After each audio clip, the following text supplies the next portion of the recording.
Derrière moi, la reine Mathilde de Belgique qui vient visiter le pavillon français de cette foire internationale du livre ici à Francfort. Et je vous donne rendez-vous dans quelques instants avec la reine des lettres belges, Amélie Nothomb. A tout de suite.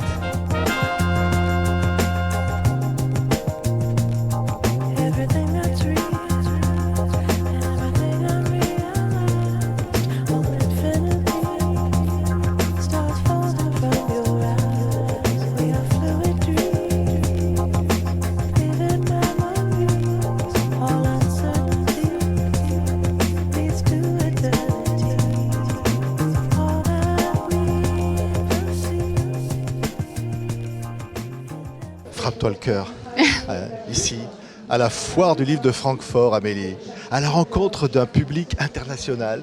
C'est toujours un bonheur. C'est très émouvant parce que la dimension internationale ajoute quelque chose, c'est la différence de langue. Je ne comprends malheureusement pas du tout l'allemand et je suis lue ici surtout en allemand. Donc je ne sais pas exactement quel texte les gens ont lu. Je sais que c'est mon enfant, c'est mon texte, mais avec tout de même cette translation. Donc ça donne l'impression plutôt que les gens ont lu mon petit enfant plutôt que mon enfant. Oui, mais quand on écrit, Amélie, on se dit, on va s'adresser à des gens du monde métier. C'est impossible de penser ça.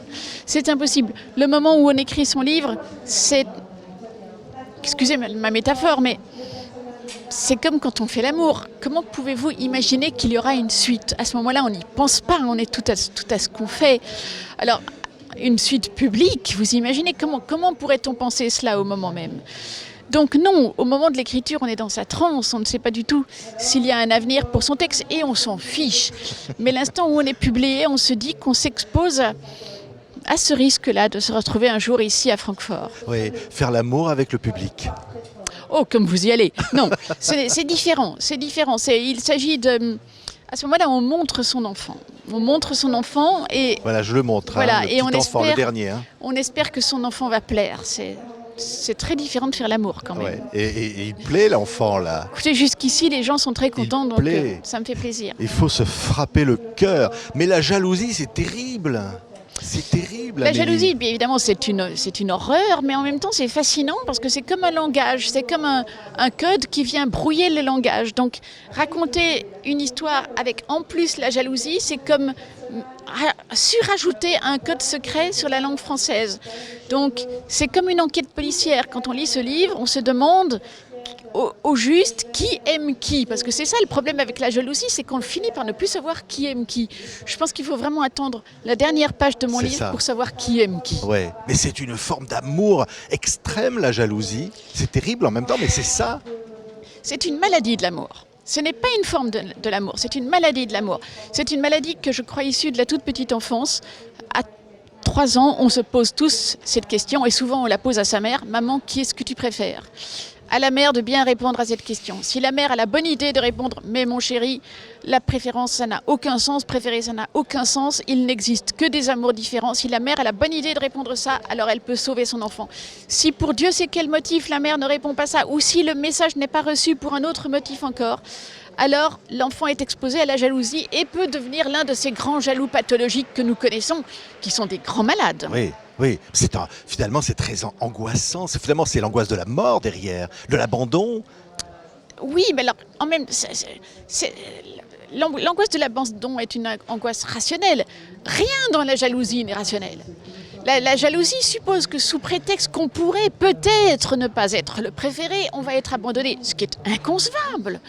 Donc c'est ça qui est fascinant dans la jalousie, c'est que non seulement c'est 100% irrationnel, mais qu'il n'y a aucun profit possible.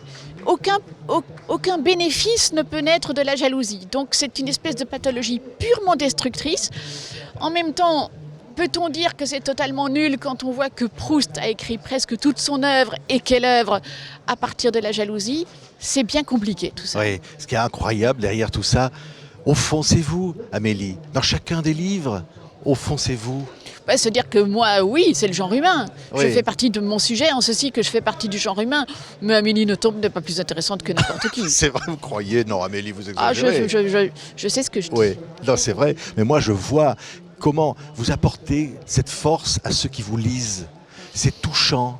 Cet amour aussi Là, on parle d'amour. Oui, bon, c'est vrai que j'essaye d'apporter de l'amour à mes lecteurs, mais je pense que le principal acte d'amour, dans mon cas, c'est tout de même cette écriture. C'est une écriture très claire et qui peut, dans certains cas, permettre d'y voir clair. C'est ça la recherche finalement. C'est une recherche. Ouais, c'est la première recherche, il s'agit de créer de la beauté. Je pars du principe que ce qui est beau, c'est ce qui produit du sens. Et j'espère que ce sens est un sens de transparence et qu'il va permettre d'y voir clair à certaines personnes. Mais c'est une nécessité d'écrire, Amélie. Ah, pour moi, absolument. Je ne peux même pas passer 24 heures sans en consacrer un minimum de 4 à l'écriture. Pour moi, écrire n'est pas un luxe, c'est ma première nécessité. Sinon quoi? Sinon, je meurs. Non. Mais je me donne toujours les moyens d'écrire. Ça me fait rire quand il y a des gens qui disent « Ah oui, mais je ne peux pas écrire parce que je suis en promo. » Moi, je suis en promo tous les jours de l'année et j'écris tous les jours de l'année. Il y a toujours moyen d'écrire. Voilà. Et c'est quoi l'inspiration? C'est comme ça? C'est-à-dire un matin, une nuit? Alors, la réponse est très simple. C'est qu'aussi longtemps que vous ne vous interrompez pas, il n'y a pas de raison que l'inspiration s'arrête. Ça aussi, grande fable, l'inspiration. Ah oui, j'attends l'inspiration pour écrire. Mais non, ne l'attendez pas. C'est comme les gens qui attendent l'amour comme ça. Non, et l'amour, il ne va pas arriver comme ça. Hein. Et bien sûr qu'il faut se mettre en mouvement, il faut déclencher quelque chose pour que ça se mette en branle. Moi, j'ai trouvé le grand secret de l'inspiration. Le secret de l'inspiration, c'est de ne jamais s'arrêter. Oui, et puis de ne jamais chercher à écrire et d'attendre finalement comme ça. C'est-à-dire, au fond, ça vient. C'est pas quelque chose que l'on provoque ou que l'on cherche. Il faut surtout n'avoir aucun état d'âme. Si on se dit « Ah oui, mais non, mais ce matin, je ne suis pas très bien, mais je me sens un peu faible. » Alors là, c'est foutu.